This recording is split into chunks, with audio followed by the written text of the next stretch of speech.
Welcome to Let Me Fix This. Enjoy the video. You start by preparing both device and computer.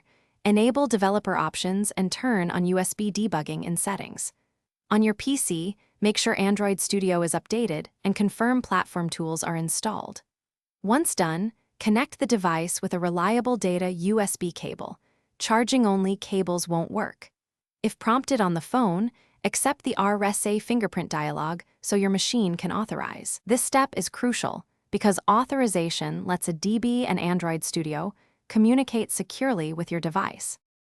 Next, verify the connection using a DB.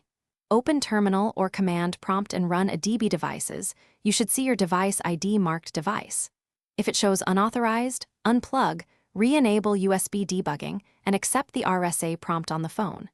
Make sure USB mode is File Transfer or PTP when required. In Android Studio, open the Run or Debug configurations and confirm your device appears in the target device list.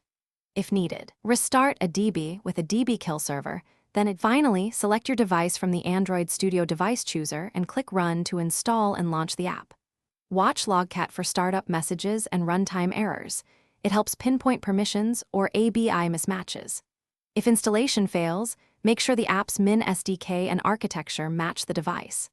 One key troubleshooting tip: restart a DB kill server, a DB start server, try a different USB port or cable, and reboot the device.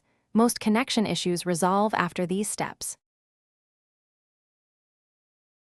Thanks for watching. If you found this helpful, don't forget to like and subscribe.